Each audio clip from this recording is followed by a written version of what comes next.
Yeah, I mean, I knew what type of energy he gonna bring, what type of time he be on. So I knew it was gonna be competitive, and that's what I love. I love going out there and competing. So it definitely brought the fire. Tough way to end, but it was a fun game to just compete and go against those guys.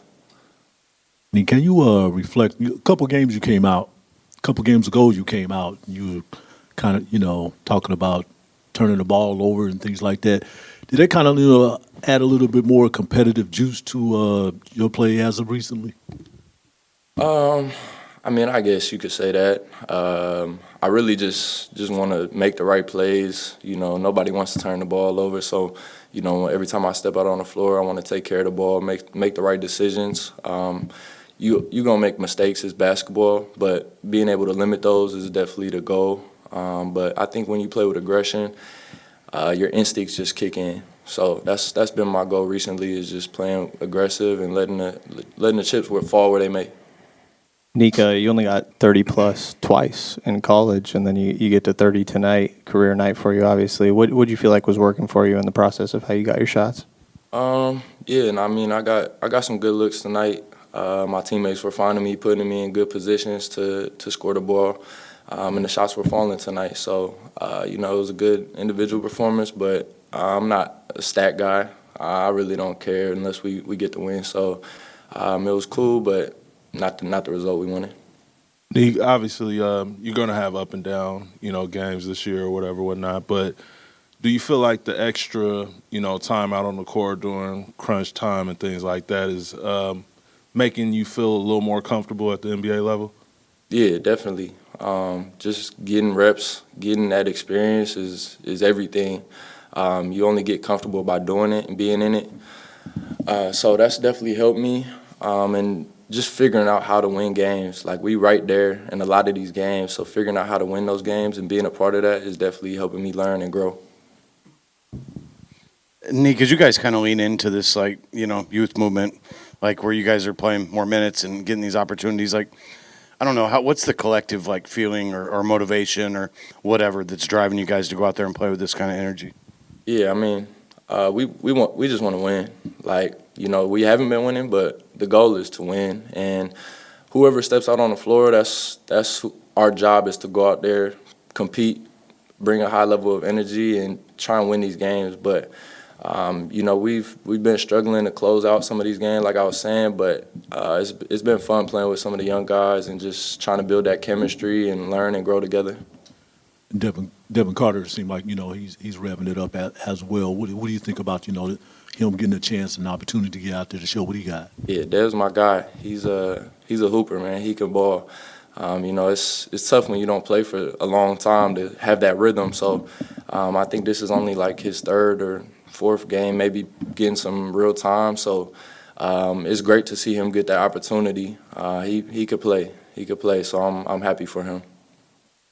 What are you learning getting the opportunity to close these games? Like you mentioned, you guys haven't been able to pull through in some of them, but what are you learning about those clutch moments and what's important to execute and how the game changes as it winds down there? Yeah, I think definitely taking care of the ball. We had some turnovers maybe towards the end that's the difference in the game, those couple turnovers, and then a couple stops, couple fouls that we gave Donovan Mitchell, and he goes and makes some easy buckets at the free throw line. So being more disciplined in that sense. Just finding ways to close out, and just being more disciplined, I would say, is the biggest thing. And that's kind of what we're struggling with right now. And maybe I missed it before, but what's the story with the brushing the shoulder off 3-point celebration? That's something I started my last year in college. Everybody got their own celebrations. I had never seen somebody do that, so I just started a little celebration, 3 off the shoulder. Nique, I know getting minutes is one thing, but it seems like as the veterans have kind of gone to the bench, you're getting more opportunity, more shots, more of all that. How much is that helping you sort of go out there and just kind of play? Yeah, the organization and the staff and my teammates all give me a lot of confidence. Just go out, be aggressive, play. You're going to make mistakes, you're going to miss shots, but they just want me to take the right shots and, make the right plays. So it gives me all the confidence in the world to just go out there and hoop. And when you can do that, you can kind of find that flow state, and it definitely helps with consistency and all those different things. So it's been fun to, see myself evolve over the course of the season. Here, you guys are, as a team, kind of leaning into like developing these young guys more so now in the latter part of the year. Like, well, I don't know, what's your view on that, and how much, are you seeing them grow, and how much are you trying to like encourage that growth and help them along? Leadership is a part of seeing others do well, and I enjoy. That's the best part of this game, being able to see others do well, especially young guys that you see put in the work every day. So it's good to see them improve and get more time and go out there, make mistakes, have some fun. Russell, specifically Nique Clifford, what have you been seeing out of him, these past few games? And how has he been? Just being aggressive, playing downhill. Confidence, man, is a big thing in sport and life in general, man. When you have confidence, you believe you can do a lot of things. And, I just keep talking to him, saying in his ear, stay confident and play with confidence. How much do you enjoy being in that mentor role, and what do you feel like for rookies are the bigger things to learn in their first year coming through the NBA? It's like I mentioned, I've always mentioned every year I've been in the league. Leadership is probably the most important trait of mine that I really enjoy. That a lot of you guys don't necessarily see most of the time, but it's important to be able to pass on the knowledge and pass on the game to the younger generation. It does me no good to keep information, hold information. We got 4 young rookies and some other younger guys that's been in the league a year or two. My job is to be able to give information and be there to support and help. Russ, you're really big on just kind of paying it forward, being a mentor to these young guys. I'm curious, take it back to 2008. Who were some of your vets back in the day? Nick Collison's has had a huge impact on my career. He knows that. I've told him that in Oklahoma City. So he was probably the main vet I look to for information and whether it's good or bad. Russ, obviously, you guys start the season. It's about, winning games. And to have this kind of transition into, a year of developing and growing, how would you say it's difficult to some degree, or is it you just roll with it? Yeah, you just go with it, man. It's your job. It's a professional job. Whatever decisions that's made, you show up to work and do your job the best way you know how, and that's all you can do. Russ, Devin Carter's been sitting on the bench the last year and a half, 2 years, and all of a sudden he's getting an opportunity. What are you seeing from him and sort of the force and the energy that he plays with? Just being confident, playing the right way, playing the way he know how to. And when he does that, miss and make, he usually impacts the game in some shape or form. So as long as he continues to do that, Dev's going to be fine. Now that you've been here a little bit, what have you made of the Golden One crowd here? You guys are on a losing streak, and they're still showing out tonight. They've been solid. They've been solid. A good job of supporting during tough times and times of development. So we're just gonna keep going out competing and playing well. Doug, you guys, come up short in the end, but I'd guess you were pretty proud of the effort that you saw from your guys out there tonight. Yeah, the name of the game is to win the game. So that part it hurts, but to watch these guys begin to find their way and find their rhythm and compete against some really good teams and put themselves consistently in position to win the ball game. And now, there's the learning curve of how to do it. And that is, it's difficult. It's difficult to win in our league. So some really good performances, some good moments, a lot of lessons, film, some individual work that, I need to touch some guys and make sure that, they're understanding what they felt, how it can affect them, and how they can improve based upon their experiences. Hey, Doug. It kind of seems like some of these young guys that are getting to play together now with some extended run are almost kind of harnessing some of that summer league chemistry that they might have had. Do you feel that at all or see that at all, maybe a little bit of chemistry from? Yeah, but they're different players now. So, and the players that they're playing against are not summer league players. So, I understand the premise, but this is a whole different animal than that. And the improvement that we're seeing in these guys are allowing them to compete against your Donovan Mitchells and your James Hardens and your Kawhi Leonards. Like that's first of all, it's a great honor and opportunity, but at the same time, it's there's a lot of learning that is inside of that. I guess so much about Nique's aggression and three-point shot. What did you see from him tonight and how he was going about generating his looks? Yeah, man, I want to go break it down and specifically look at some of the plays and just his mindset. Like I can see that the thinking is going away, and it happens to a young player. You're thinking about. You want to run the play. You want to play the right way. You got veterans and all these different things that go through your head. And one of his gifts, and this is kind of what I was saying to you, is he's just a ball player. Like, go play. You can get downhill. You can pass the ball. You can got a floater. You can shoot the basketball. You can take a bump. You're strong enough to finish at the rim. You jump high enough to finish over the rim. Like, do that. And then all of a sudden, you get some shots and some confidence and let it fly, and they'll go in. And lo and behold, he put together a really good game. Primary ball handler some of the times. Like that's a lot of to put on a young player, but to watch him continue to improve is really special and a lot of fun. Doug, a couple of things here. Number one, how much is giving these players an opportunity, not just to play, but with Nique to move up as far as the pecking order and the shots that he's getting, the amount of shots and all that stuff? How much is that helping? I think it does from the standpoint like we're in the huddle and, it's coming your way. The play is for you. Now, the play is for you to make a decision. It's not always to score. It's for the Kings to score. But the point is, I'm trusting you and go get it. And no apprehension, no nothing. I mean, part of it is, him finding and seeing the angles and the gaps and, understand where his teammates are at. So when he's looking at the board, we're talking about a single side tag and you got to read that low man and see what he's doing. And then, your teammate has to find a proper angle. So you got to see all of that. And the conversation I've had with him is when he comes off, high-level players aren't worried about the person in front of them.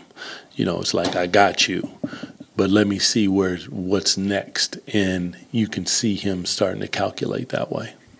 And I guess what do you think how this is going to translate to Keegan when he returns? Because it feels like he's been the fourth or fifth option here most of the year and part of last year, but he'll possibly be able to get some of these opportunities. Like the way that we're playing and that we want to play is like, listen, there is obviously always a pecking order, but the way that the ball moves around, the way that I create an advantage and I get downhill, I'm playing for my teammate all the time. So, it'll be Keegan's night and he'll have 30 and he's whatever option. It's Nique's night and he's got 30 and he's whatever option. Like, we're playing basketball for each other as opposed to thinking like, and listen, the ball has gravity and it finds the person that it's supposed to find. That's not what I'm saying. But what I'm saying is, like, when you're open, you shoot the ball. And if I create shots for you because I have the ability to play making the balls in my hands and I have the ability to score, you find those guys. And when you put guys like Hunter out there, you put Keegan out there, you put Plowden out there, you put Nique out there, you put our bigs out there, they're setting great screens, creating an advantage, getting downhill. Now you spray that ball out and, man, let it fly. Coach, at that last time out, it looked like it was another, some more confusion out of that timeout. If you can, what was supposed to happen right So we have a play called wide. Debo goes into the post off of a hawk cut. And then after he goes into the post, and in this particular instance, I wanted him to drop the ball so that he could work from there. And, if they come to double team, he can spray it out and hopefully knock down a three. Well, they got Dennis over there, they got Keon over there, so they know our plays. So I told Debo to face the other way, act like he was going to screen Nique, and then fly off. For whatever reason, it didn't happen, and it ends up in a turnover. But just a tweak to what we normally run all the time to get him in position to take advantage of his scoring and his gravity. And if they didn't double team him, I mean, he's a certified bucket. If they do double team him, we got shooters around him, and hopefully knock down a shot. Just wasn't executed like we would want to see it. Coach Christie, you have a chance to dap it up or say anything to Dennis or Keon. I know we talked about this before the game. You said once the ball go up, hey, all that's out the door. But would you have any conversation with them or anything like that, or you just let things just play out? Nah, keep it moving, man. I'm here to win. I'm all about the Sacramento Kings. Love them. Hope that everything goes well for them. But I'm about this. So, yeah. Young guys are getting you in close positions in these games, but what do you feel like they need to learn in those next steps for actually closing it out and getting wins here? Well, I mean, just the obvious is taking care of the basketball. We must take care of the basketball in those moments and get a shot, we have some fantastic offensive rebounders in Dylan. Plowden crashes, Nique crashes, Devin crashes, Russ crashes. So just get a shot. But also understanding time and score, slowing it down, taking our time, executing, as was stated earlier. Like, execution is probably the next step in the process of understanding time and score. What do we want to get? How do we want to get there? Do we want to make sure that the spacing is correct? And that comes with the calmness to handle the basketball. And I had this conversation with Nique. He has to know where everyone's supposed to be. That's a lot of responsibility. So it's like, hold up. Dylan, get there. Hold on. Over. Hold on. And you see high-level players that they do that. And I think he has that ability. And but it comes with these type of opportunities. And when I watch it and I sit with him, he automatically knows the answer to the question. But in that moment, the answer to the question sometimes gets a little clouded because it's a lot going on and a lot for him to process as a young player. But his processor is extremely high level as we're watching. So I have no question that they'll be able to do it. They just got to continue to put themselves in the situation. And I have a massive amount of respect for how they're going about their business, how they're handling their business. Winning streaks and losing streaks in our league, like, we look back on this, we could have won just as many as we lost in this streak because we've constantly put ourselves in position. Now, learning how to get over that's a whole different animal because winning in our league is extremely, extremely hard. Obviously, based on what you're saying, you're sitting down with Nique a lot, and I'm curious what that sort of looks like and how much you're doing it with other guys, like in front of the team, but as an individual as well. Well, with Nique, Dylan, and Max specifically, I've sat with them and watched videos and just tried to, they have their coaches that watch them as well, and they watch with all the players. But just particularly them, because as young players, I want to make sure that they're understanding what I want them to understand. And then they see the team film as well. It's a lot of film. So just the ability to get them to understand the information so that we're speaking the same language in what we're saying. Because, whether you shooting a shot and you hear no or yes, what are you actually hearing? And we want to build the confidence in them to know that believe in you. Everything we're living with positive and negative, and all we want you to do is go out there and continue to learn, continue to compete at a high level.